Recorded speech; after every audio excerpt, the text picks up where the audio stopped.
Dissabte que viurem mil aventures passejant pels nostres pobles. Olor a les esperances que desprenen els seus carrers i tradicions. Som un país en ruta i et portem dins del cor. Som un país en ruta, mira que és una sort.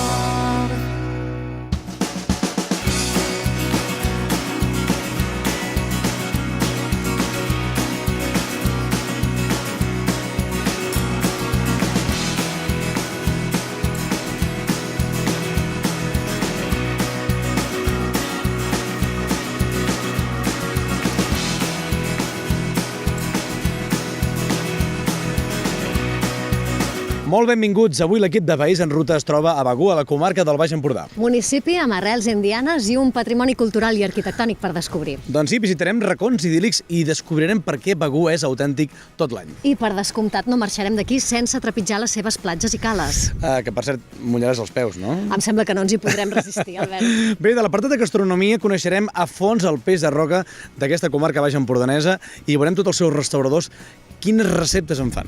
I de la mà de Girona Excel·lent coneixerem l'ampli ventall de melmelades que ens ofereix el Museu de la Confitura i amb Grau Online tastarem un bon rom cubà. M'encanta. I a més acabarem amb música, perquè avui ens presenten disc el grup Bipolar, un grup empordanès que ens presentaran el seu nou disc que es diu Fènix. Albert, tenim tantes coses a fer, què et sembla si comencem? Doncs País en Ruta obre les maletes aquí a Begur, a la comarca del Baix Empordà. Comencem?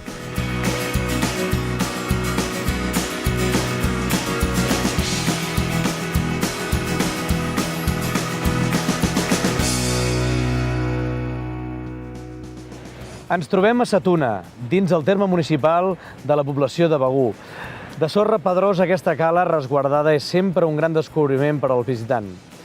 A l'horitzó, la illeta natural de Punta d'Esplon, que emmarca un mar d'aigües tranquil·les i transparents que ens deixen veure un fons marí negre de roca.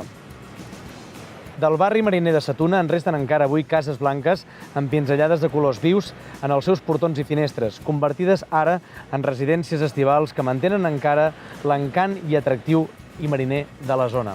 Molt benvinguts. País en Ruta, un programa que vol donar a conèixer de manera desenfadada pobles de Catalunya mostrant tot el seu potencial econòmic, cultural i social. En aquest cas, saben que ens poden seguir a través de la seva ràdio i televisió de la comarca.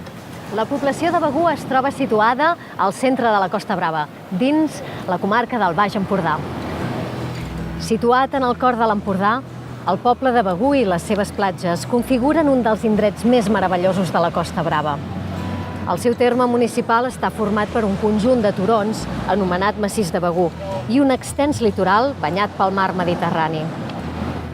Tant el casc antic de Begur, format per múltiples monuments que han quedat com a llegat dels moments més significatius de la seva història, com el petit nucli romànic d'Esclanyà o les cales i petites platges que pertanyen a Begur, configuren un conjunt i un entorn paisatgístic inigualables. La imatge més coneguda de Begur és, sens dubte, el castell medieval que presideix el municipi, però trobem també altres indrets interessants per visitar, com les nombroses cases indianes.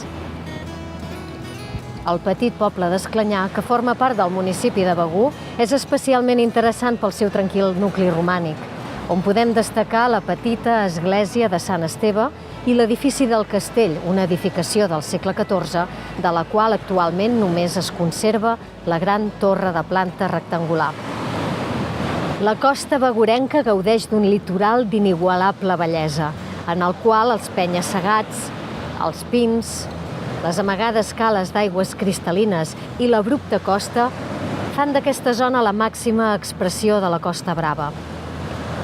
Begur compta amb 8 cales i platges, disposades al nord, est i sud del poble, de característiques i bellesa completament variades. La millor manera de visitar Begur és, sens dubte, a peu, tant el nucli antic, que conté molts carrers peatonals, com les seves cales i boscos, on trobem varis senders que permeten descobrir indrets que d'altra manera serien inaccessibles. O, si ho preferiu, podreu descobrir la bellesa del litoral begurenc des del mar, perquè la població ofereix un ampli ventall de possibilitats per desenvolupar tot tipus d'esports nàutics, excursions, aprenentatges i cursets.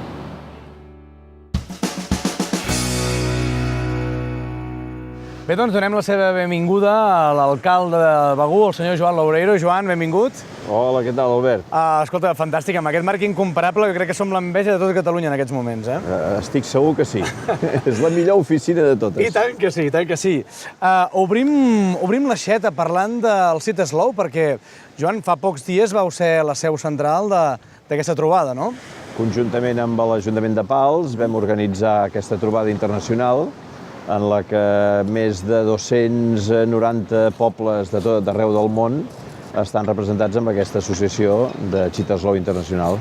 Per les persones que ens escoltin a través de la ràdio o ens vegin a través de la petita pantalla, què diríem que és Sit Slow exactament? Sit Slow és un moviment que neix a Itàlia degut una mica a la problemàtica que algunes poblacions, sobretot turístiques, tenen d'un desenvolupament molt desmesurat de cara, diguem-ho així, a l'estiu sobretot.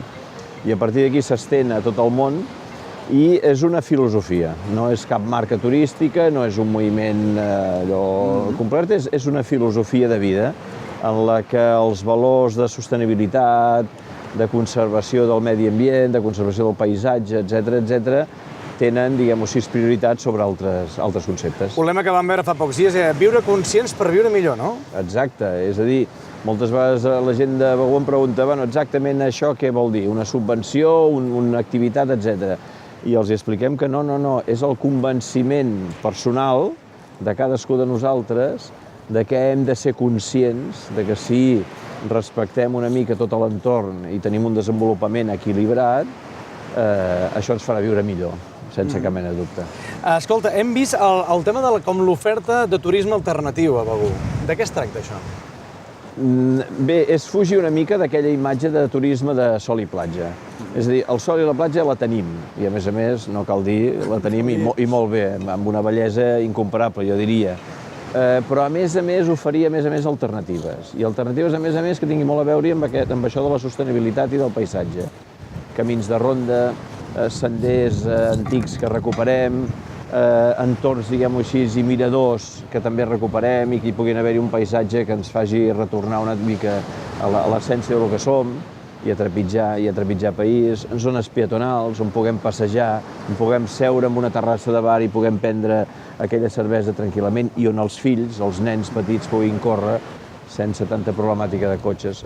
En definitiva, aquest turisme alternatiu que vol fugir una mica de la massificació i que vol estar en entorns cuidats i únics. Doncs fantàstic, si et sembla, Joan, comencem desgranant el que és Begur i en aquest cas l'Olga la tenim a pocs quilòmetres, molt a prop nostra, perquè ens vol explicar tota la història arquitectònica que n'amaga molta a la mateixa vila de Begur. Endavant, Olga. Gràcies, Albert.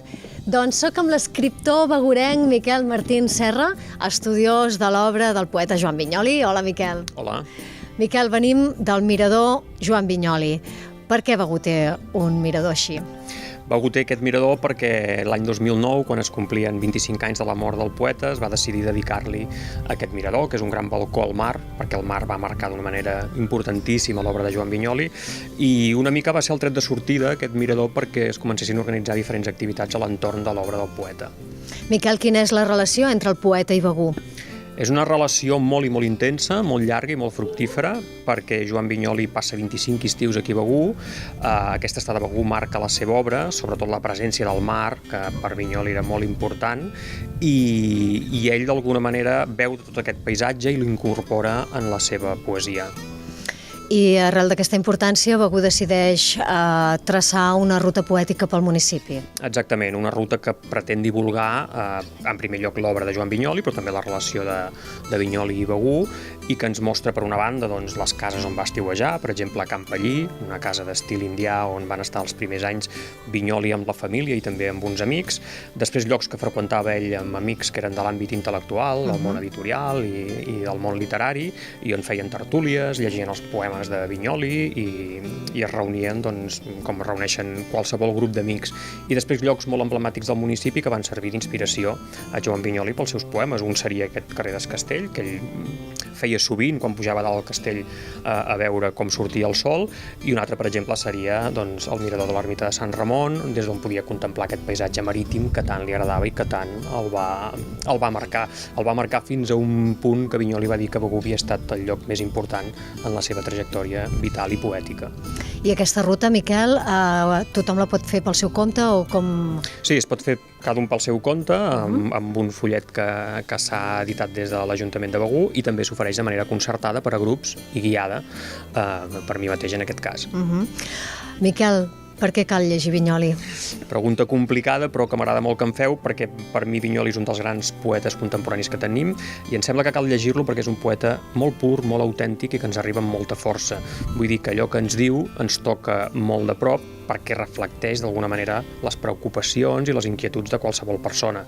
Ens parla de la mort, del pas del temps, de la solitud, de l'amistat, del paisatge, de tot allò que forma part de la nostra vida a un nivell més profund.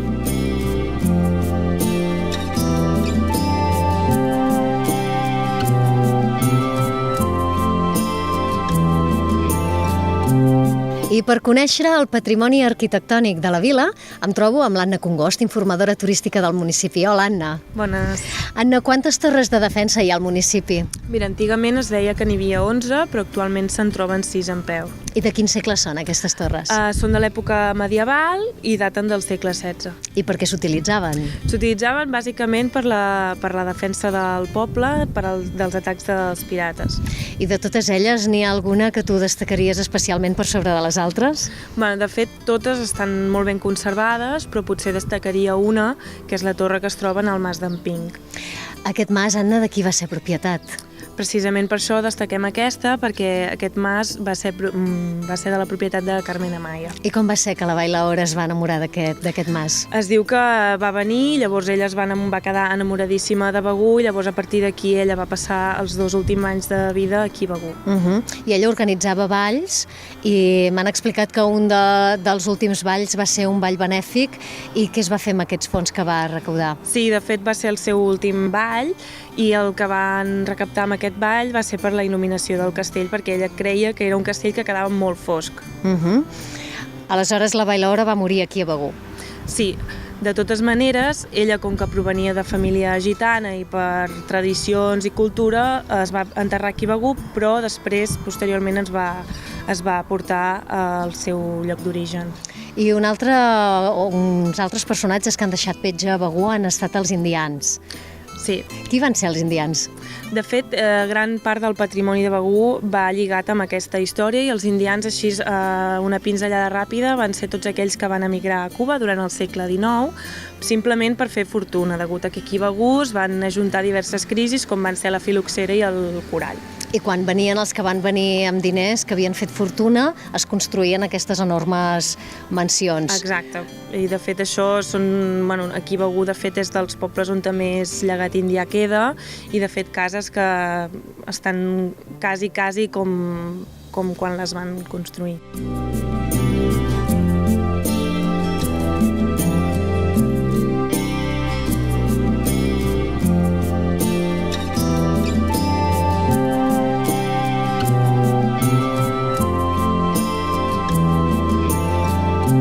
Doncs Begur ha inspirat a poetes i també a pintors i escultors. Ara m'acompanya la Rosa Tarrés, pintora begurenca. Rosa, com t'ha inspirat Begur a la teva obra?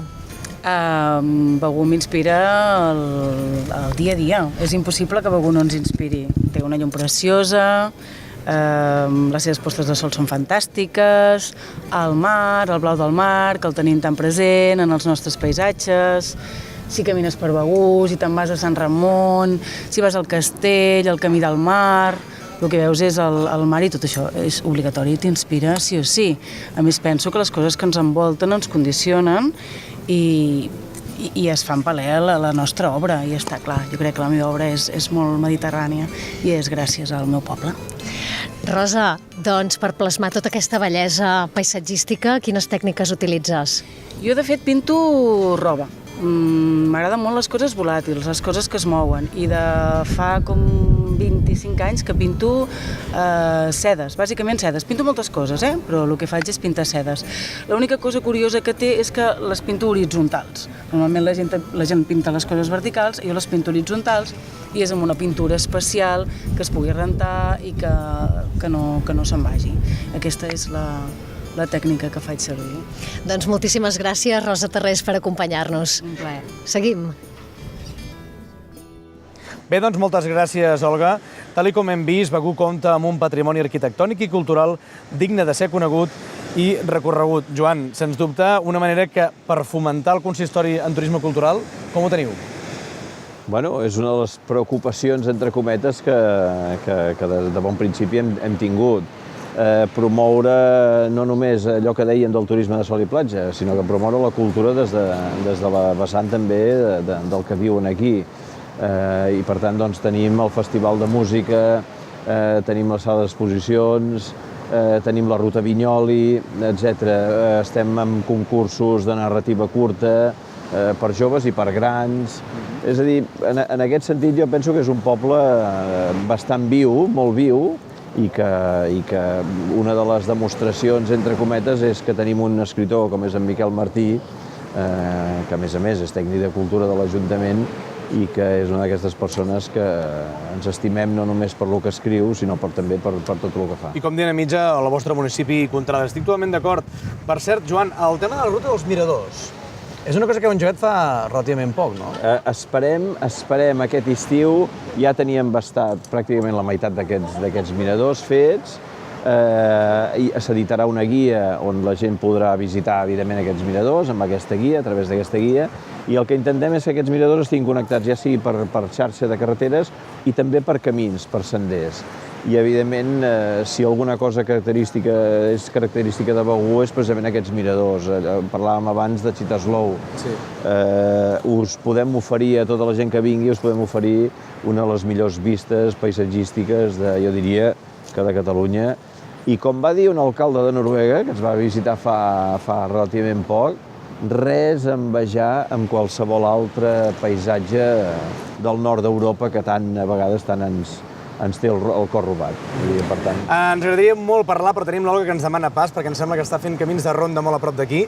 Joan, una última cosa. Begur és autèntic tot l'any. Per tant, Begur, com a pròpiament, és com es veu d'aquí uns anys? Jo, Begur, espero que els nostres fills heredin un Begur on prevalgui sobretot la cultura de la conservació d'aquest paisatge. Perquè, a més, això també voldrà dir que també preservarem una manera de viure més lenta, més a poc, on la reflexió, on la contemplació del paisatge, etc., sigui vital per una qualitat de vida que tots desitgem. Joan Loureiro, alcalde de Begur, moltíssimes gràcies per obrir-nos les portes a casa vostra i poder fer el programa en aquest marc incomparable com és la platja de Sa Tuna. Gràcies a vosaltres. Moltíssimes gràcies. Olga, ara sí que et donem pas. Em sembla que estàs fent una passejada extraordinària, veritat? I per conèixer les cales i platges del municipi m'acompanya la Júlia Clavell. Hola, Júlia, informadora turística del municipi. Júlia, som a la platja del Racó, al punt d'inici del camí de ronda que va des de la platja del Racó a Sarriera. El cartell ens diu que estarem uns 20 minutets caminant. Què hi trobarem? Doncs pel mig hi trobarem l'Illa Roja, que és l'única platja nudista de Begur. Molt famosa, a més, per la gent que practica el nudisme. Sí, molt fotografiada, és molt maca. Què et sembla? Agafem aire, I tant, respirem i tant que sí. I ens preparem per aquesta caminada? Sí, és fàcil. Doncs som-hi, anem a gaudir del paisatge. Molt bé, vinga.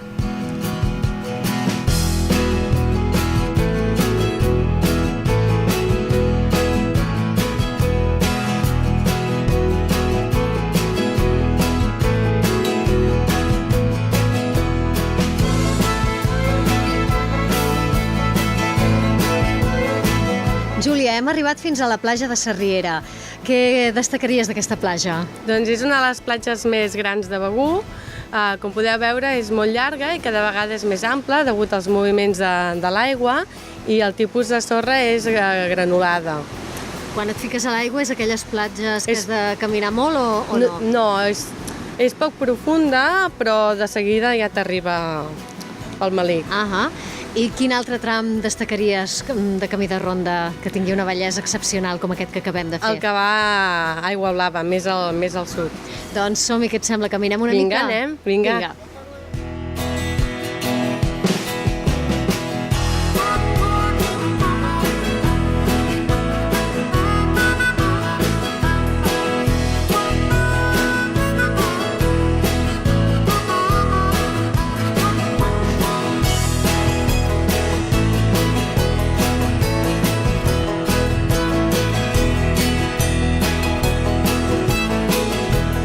Acabem d'arribar a Aigua Blava. Júlia, des d'on hem sortit? De Platja Fonda, passant per Fornells, al Port d'Esclanyà i hem arribat a Aigua Blava. Doncs, Júlia, moltíssimes gràcies A vosaltres. per haver-nos ensenyat aquest tros de paradís. Gràcies. Albert, amb el teu permís em trec les sabates i vaig a fer un xip-xap a l'aigua. I vosaltres, mentre al plató, continueu. Carai, Olga, fantàstic. Quina enveja sana que tinc veient aquests peus dins l'aigua amb aquest marc incomparable que ens acompanya aquí a la Costa Brava, com és la zona de Begur. Bé, donem pas a la promoció econòmica, al turisme, i per això donem la benvinguda a l'Eugeni Pibernat, regidor de Turisme i Promoció Econòmica. Bon dia. Bon dia. I quin dia? I tant. A més, I quin dia. Bé, Eugeni, no sé per on començar, perquè, com diem, Begur és autèntic tot l'any, però començaríem parlant d'una de les festes més sonades i conegudes arreu, com són la Fira dels Indians, que any rere any en aquesta zona d'estiu es fa i que amb moltes activitats i moltes de noves, no? Doncs sí, efectivament, una de les fires més conegudes de Begur és la Fira dels Indians. La celebrem sempre el primer cap de setmana de setembre i que aquest any diguem que ho farem al segon per un tema de calendari, però sempre és el primer cap de setmana de setembre. I és una fira on pots trobar tot tipus d'activitats, des de l'àmbit cultural, com poden ser exposicions, concerts, conferències, lúdic, com poden ser balls, coses per la mainada. Vull dir, és una fira que intentem anar a fer evolucionar cada any i que cada any intentem incorporar coses noves i realment doncs, la persona que ens ve a veure disfruta molt perquè sigui per la família, sigui pels nens, sigui pels grans, la joventut, amb les festes que es fan. Vull dir, és una festa que té molta requesta i realment rebem molts visitants per la Fira d'Indians. Un dels motors, una de les grans tasques que tenim a la Costa Brava és no estacionalitzar la temporada d'estiu, com molt bé dèiem el vostre eslògan, no? Com Begur està treballant en aquest cas? Bé, a Begur estem treballant per intentar allargar les temporades pels extrems, que sempre diem, i el que intentem és organitzar ja des de principi de primavera una sèrie d'activitats i una sèrie entre cometes, mogudes, perquè la gent comenci ja a moure els locals, a obrir els locals, de manera que la gent que vingui pugui trobar ja una oferta. I bé, doncs, i el mateix per l'altre extrem, al final de la temporada. Així ens allarguem la temporada pels extrems. Anem molt de la mà també amb l'Associació de Comerciants i les associacions de Begur, que són molt actives i ens munten tota una sèrie d'esdeveniments que ens ajuden molt a fer aquest fet, que és allargar les temporades pels extrems. També val a dir que tenim rutes de senderisme per la zona on ens trobem, no? Efectivament, aquí darrere tenim uns senders meravellosos, tenim uns camins de ronda incomparables, diguem que de punta a punta del municipi de Begur podem anar vorejant el mar per camins de ronda i, de fet, molta gent ens ve a veure fora de temporada, perquè diguem que el turisme que s'allarga pels extrems no busca tant sol i platja, sinó que busca activitat, busca tota una sèrie d'altres coses, i una d'elles molt buscada són els senders, són els camins aquests de ronda que els passegen i tenen fama internacional. Tornant al comerç i les seves propostes que ofereixen per estar tot l'any oberts, en aquest cas, què són les propostes que ens aporten? Bé, doncs aquí a Begur tenim una associació de comerciants molt activa i que des de fa ja 3 anys m'han muntat una sèrie d'esdeveniments des de la primavera fins a arribar a la tardor. Concretament, a la primavera tenim primer que res el Begur en Flor, que celebra a principi de maig. Després tenim el Begur Sota Aigua, que és un esdeveniment enfocat de cara al mar, de cara al submarinisme i bé, al mar en general. Després tenim a la tardor tenim el Festival de Cinema, que també aquest any arriba a la seva 3a edició, que és un festival que any rere any ha anat creixent i creiem que arribarà lluny aquest festival. El Begur en Flor, de què es tracta? El Begur en flor es tracta, doncs, per dir alguna cosa, és un sistema que tenim, doncs, de Verdí, comença la temporada, fem que la gent, doncs, guarneixi les cases, guarneixi els carrers, hi ha tota una sèrie d'esdeveniments al carrer, és a dir, arribat la primavera, poden començar a trepitjar carrer, a fer que la gent circuli pel carrer, que és el que interessa al comerç, que la gent circuli pel carrer, i són tota una sèrie d'esdeveniments que van passant durant tot un cap de setmana, que fa que la gent surti al carrer i que el poble es guarneixi i quedi ben maco de cara a començar la temporada, és a dir, posant-nos ja a punt per rebre els visitants. Doncs ressaltant que Begur és autèntic tot l'any, moltíssimes gràcies a Eugeni Pibernat, regidor de Turisme, en aquest cas, i continuarem caminant per aquest paisatge que jo crec que avui, com dèiem amb l'alcalde, és un dia perquè la gent des de casa digui quina oficina més maca tenen aquesta gent muntada avui en el plató de televisió. Doncs sí, un plató incomparable. Entrem en aquelles de les seccions més conegudes del programa, com és la gastronomia, perquè a la zona on ens trobem ubicats, una de les estrelles de la corona és el peix de roca. I en aquest cas, per parlar d'aquest tema, tenim el senyor Xavier Pi, propietari de l'Hostal Sa Tuna. Xavier, benvingut. Moltes gràcies, Albert. Escolta, per gentilesa de Pisos Arnau, ens deixa aquesta safata que ens fa venir una salivera important a aquestes hores del migdia. Això és una petita mostra del peix de roca que podeu degustar durant la nostra campanya, que arrencarem el proper 6 de maig a la Begur, a la plaça. Fem una presentació, un tast gastronòmic per donar a conèixer la campanya, basada, evidentment, en aquest, com tu bé deies, la joia de la corona de les nostres costes, que és aquest magnífic peix de roca, la qual tenim aquí aquesta mostra, que si vols t'explico una mica quins peixos ens han portat avui. Totalment, perquè en coneixem pocs, nosaltres. Va coneguent el peix que podrem oferir en aquesta campanya. Mira, tenim aquí unes orades, un llobarro, això és un dèntol, un sar, sar imperial, característic per aquestes ratlles, normalment són de mides més grosses.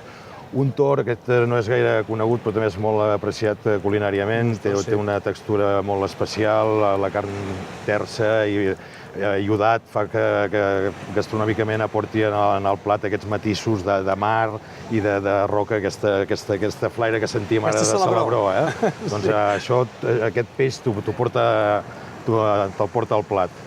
Una molla negra, més fina, carn més fineta, uns rogers magnífics i el rei, o la reina, la rascassa, que per nosaltres és el peix que representa verament el peix de roca i el que dona sentit a la campanya gastronòmica. Dona el llenguatge, exactament com molt bé deies, a la jornada gastronòmica, que per cert, els diferents restauradors que us trobeu a la zona de Begur, que engegueu aquesta campanya, ja van per 19a edició, no? Correcte, vam començar uns quants i ara, afortunadament, la majoria de restaurants de Begur, 14 en concret, som els que oferim aquesta campanya i ja us dic, durant aquest mes que comença el 6 de maig fins al 5 de juny podreu trobar aquests menús gastronòmics basats exclusivament en aquest producte, amb la qual convidem a tothom a venir a conèixer aquesta magnífica zona.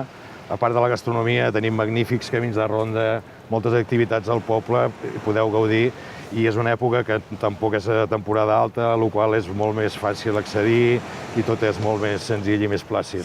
Avui el programa, Xavier, estem fent una tranquil·litat amb aquest soroll de mar de fons que ens convida a parlar de gastronomia, a parlar de menjar, de bon menjar, com dèiem, la campanya gastronòmica, que per cert, com tu molt bé deies, diferents restauradors cada vegada s'han afegit més a aquesta campanya. Correcte. Feu diversitat de menús gastronòmics parlant amb el peix de roca? Sí, intentem, i de fet és el que fem, oferir plats diferents. Després alguns, normalment, evidentment, estem en aquesta zona i treballem molt el peix de roca, però intentem oferir un menú equilibrat, amb un bon preu, amb un bon vi, i és el que ens aporta aquest plus de publicitat al poble. Deixa'm dir, Xavier, que hem xafardejat per les xarxes socials a la vostra pàgina web i hem trobat diferents menús que prepareu per aquesta jornada gastronòmica del peix de roca, i n'hi ha una que ens ha agradat molt l'atenció i ens has de descriure una mica de què vol dir. Paper d'arròs cruixent amb alga de sa tuna i tartar de rascassa. Molt bé, la base d'aquest plat el fem a casa durant aquesta campanya del peix de roca. Podeu venir aquí a l'hostal a degustar-lo, que engeguem ja la temporada i ens trobareu aquí i podeu degustar tots aquests plats. Doncs aquest plat és molt senzill, basat en producte, agafem la rascassa, fem un tartar, la rascassa en cru, talladeta amb ganivet, fineta a mà, que és un dels secrets d'un bon tartar. L'adobem amb tàperes, amb ceba, amb anxoves i alguna salsa especial que tenim nosaltres, que a vegades toquem algun producte asiàtic i això, ens agrada una mica la fusió. I fem un tartar i l'acompanyem amb aquesta oblea, que és un paper d'arròs vietnamita, el qual infusionem amb algues d'aquí de Sa Tuna i fonoll marí, que recollim allà al davant. Fem un brou, la infusionem i després aquestes algues els acabem de deshidratar i fem com una coca, que és la torradeta que acompanyaria aquest tartar de rascassa que podeu trobar. I de segon plat fem un arròs a la brasa, que també porta uns filetets de peix de roca. És un arròs que fem amb un forn de carbó, molt pujat de gust, de llenya, de barbacoa, que també us recomano que, quan vulgueu degustar, us el servirem molt amablement. La recomanació te l'agafem i també la gana, perquè amb el que ens acaba de descriure aquest plat estrella de l'Hostal Sa Tuna, doncs ens ha deixat embadalits. Xavier Pi, moltíssimes gràcies. Gràcies a tu per donar-nos l'oportunitat de donar a conèixer aquestes meravelloses peces.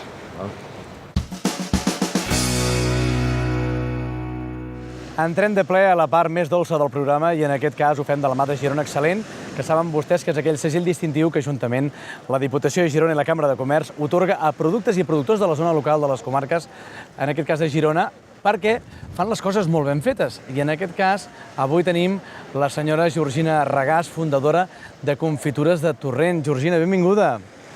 Escolti, felicitats primer de tot per aquests 40 anys de trajectòria dedicades amb passió al que ha estat després la seva feina, no? En aquest moment sí, és la meva feina. Com comença tot això ara fa 40 anys? Bueno, va començar amb un llimoner que vam comprar a la casa de Torrent i allà una amiga anglesa em va donar una recepta de marmelada de llimona i allà realment se'm va obrir un món i que encara no se m'ha tancat, o sigui que això és important. Sí, a través d'aquest llimoner que vostè va plantar a Torrent, que a pocs quilòmetres d'aquí, va ser on vostè va començar... No, llimoner ja hi era, o sigui, jo me'l vaig trobar, o sigui que va ser casualitat. Sí, ell el va trobar vostè? Exacte, ens vam trobar tots dos. Sí. Aquests inicis de crear un museu de la confitura, per què? Perquè quan em vaig jubilar vaig pensar que jo havia après molt de fer confitures, havia disfrutat molt. Vaig aprendre de les dones dels pobles, vaig aprendre el Pere Castells, que és el que ha estat molts anys a Lícia i ara està amb de gastronomia i ciència. Llavors penso que tenim un deure ètic de transmetre el que hem après. I llavors vaig pensar que una botiga no em seduïa gens i en canvi un museu tenia l'excusa de poder transmetre les coses i fer-ho d'una altra forma. Ens ha portat una petita varietat del que podem arribar a trobar al museu, que per cert hem vist que en tenen més de 100 varietats. És possible, això? Sí, però això no té cap mèrit. Vull dir, si saps fer una confitura o una marmelada, les marmelades són els cítrics, les confitures són totes les altres coses i després encara pots fer una gelea. I mentre tu tinguis un triangle que faci sucre, pectina i sucre, aquí al mig hi pots posar el que vulguis. Pots fer de bolets, d'herbes aromàtiques, de fruita, de verdura, o sigui que això anem fent i això és el més divertit de tot, la veritat. Parlant també d'aquestes varietats, també ens consta que ha recobrat verdures i fruites que havien quedat antigues o oblidades. Sí, oblidades. Hi ha fruites que són oblidades bàsicament perquè no són comercials, perquè són petites, són lletges, la gent compra la fruita com si comprés unes sabates i no és això. I llavors hi ha les nyàmeres, que és una mena de patata que és boníssima amb un gust de carxofa, les cerves, que és fins que no cauen a terra i són molt lletges, però que són unes fruites molt petites, i després encara tenim, no sé, em sembla que tenim el gínjol, que crec que a València encara en mengen quan van als toros, però que són fruites molt bones, que passen molt difícils d'elaborar, molt entretingudes, i la gent no està per perdre el temps, però mentre fas això penses en altres coses i t'ho passes molt bé. O sigui que... El món culinari ha avançat moltíssim els darrers anys, parant amb la cuina i barrejant molts diferents sabors. I entre altres l'he tocat el pas de la confitura i la marmelada, que fins ara, fins fa pocs anys, enteníem que era un bon combinat per esmorzar o per berenar, i ara forma part d'un... Jo crec que això ho vaig dir en uns cursos que vaig fer amb el Ferran Adrià, va dir que avui que és el que ha obert la porta en la gastronomia actual de tot el món, i és el que li hem d'agrair, que tot és possible en la gastronomia, que no vol dir que tot sigui bo. Així, llavors això ens ha donat a nosaltres la possibilitat de fer confitures per menjar amb formatges i amb carn i amb peix i amb moltes coses. A Girona Excel·lent hi ha atorgat un premi a un dels seus productes molt especials, veritat? De què es tracta? Es tracta d'una confitura, d'un tomàquet confitat amb un formatge especial que fan al Mas Mercè d'ovella i amb flor d'orenga. I sí, és una mica especial, però vam trobar-ho, vam fer proves i ens va agradar i hem tingut sort. I ens han donat un premi que ningú és profeta al seu país, ens han donat molts premis a Anglaterra i aquí no ens havien donat mai cap, o sigui que ens va fer molta il·lusió. Sí. I tant que sí. Per cert, moltes persones que es vulguin apropar al museu, és possible? Està obert a poder-lo visitar? Sí, està obert, l'entrada és gratuïta, poden visitar-lo i poden inclús provar unes confitures que sempre posem allà perquè ho facin i poden comprar pots, no és cap obligació, o sigui, i poden mirar tot el que hi ha i aprendre el que sabem. Georgina Regàs, doncs moltíssimes gràcies per al seu temps i per haver-nos explicat més àmpliament tota aquesta història que ha sigut passió des del primer dia en què un llimoner la va trobar a vostè i vostè va fer-ne ús de poder ensenyar avui a nosaltres. Si no es treballa amb passió, és molt avorrida la vida. Ens quedem amb aquesta frase. Moltíssimes gràcies, Georgina. Gràcies a vosaltres. Fins aviat. Gràcies. Seguim. I no podríem deixar Begur sense comentar una de les begudes típiques de la festa dels indians, com hem comentat al llarg del programa, i en aquest cas, uns bons mojitos i un bon ron, perquè tot tingui un molt bon sabor. Arribem a la recta final del programa de País en Ruta, i en aquest cas acompanyats amb molt bona música del grup que ens acompanya avui, que són l'Albert, en Víctor, en Tete, l'Arnau i en Guillem. Ells són els Bipolar. Nois, benvinguts. Hola, molt bona. Merci per venir a la Cala de Sa Tuna per presentar el vostre darrer i últim disc, que en aquest cas és el Fènix. I escolta, rock, pop, estat pur, no? Sí, nosaltres som un grup en el que es caracteritzem per al pop rock. Sí que és cert que fem música molt variada, no? Però intentem que sigui una mica amb un aire internacional, però en la nostra llengua, en el català. Escoltant el disc abans de començar el programa hem dit dona bon rotllo, donen ganes de córrer, saltar, de passar-ho bé, viure l'estiu, no? Sí, nosaltres, de fet, som una mica així, no? Llavors intentem transmetre tal com som, no? A les nostres cançons, a les nostres lletres, i això és el que transmetem també en els directes, no? Alegria, bon rotllo, tot el que sigui energia, doncs nosaltres intentem explotar-ho. D'aquest disc que avui presenteu, que es diu Fènix, les cançons les composeu vosaltres totes? Sí, nosaltres som els que ens fem les cançons, ens fem les lletres, a poc treballades. Sí que és cert que hem comptat amb aquest disc amb la col·laboració de ni més ni menys que de 4 productors, un pòquer, però de totes maneres sí que és cert que nosaltres fem les nostres cançons i després amb els productors les anem treballant. Concerts, on ens podem trobar? Doncs ens podem trobar a la Festa Major de Lleida, el 12 de maig, després el 31 d'abril estem a Tarragona, què més? Després també anem a Olot, també estem. I xarxes socials. I xarxes socials, que des d'aquí a seguir la gent que ens vulgui seguir, no? Ens poden trobar amb el bipolar_oficial, tant a Facebook, a Twitter, a Instagram, així que esteu benvinguts.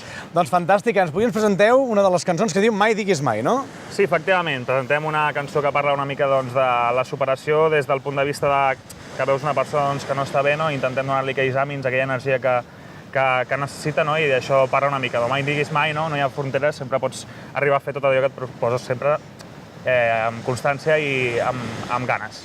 Doncs amb aquesta vitalitat, serenor, tranquil·litat que ens acompanya al mar, però a més amb la força que ho fan Bipolar. Nois, gràcies. Nosaltres ens acomiadem. La setmana que ve, on serem? Doncs encara no ho sabem. Que tinguin un molt bon País en Ruta per tothom. Adéu-siau. 3, 2, 1... Oh, oh. Oh, oh, oh. Oh, oh. Oh, oh, oh. Se t'enfonsa el món, no veus la sortida, s'escapa tota la il·lusió i ja no saps ni com fer possible que cada somni no t'abandoni. Qui va ser el que et va dir que seria fàcil el camí? Tot arriba si creus en tu. Per això et dic vine al meu costat. Si no saps on vas, vine, mai és tard per creure en tu. Sé que vols fer, no estaràs sol en tu. sents que l'aflicció guanya la partida. Camines sense direcció i tens la sensació que no arribes, però en els teus passos i en els meus braços saps que pots comptar amb mi quan la boira entelli els somnis i no els puguis tocar amb els dits i deixis de creure en tu. Per això et dic vine, vine al meu costat. Si no saps on vas, vine, vine, mai és tard per creure en tu. Sé que vols fer, no estaràs sol en tu. Ja no estàs sol, no.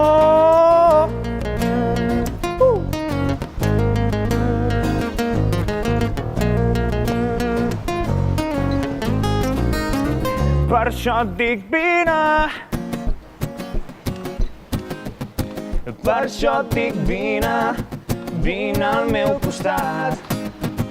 Per això et dic vine, vine al meu costat.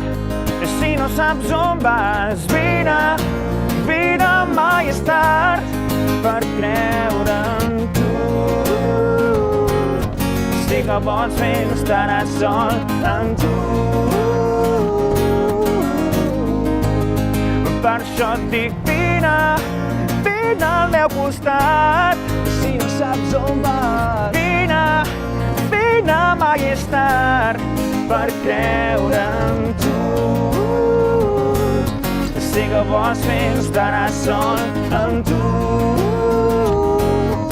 Ja no estàs sol, no. Oh, oh, oh, oh, oh, oh, oh. Oh, oh, oh, Agafa la maleta que viurem mil aventures passejant pels nostres pobles.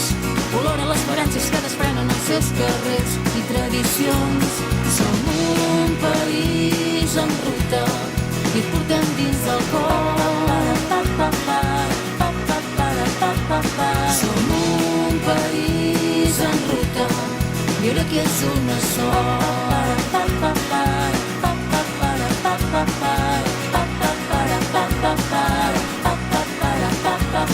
Som un país en ruta i et portem dins del cor. Som un país en ruta, viure aquí és una sola.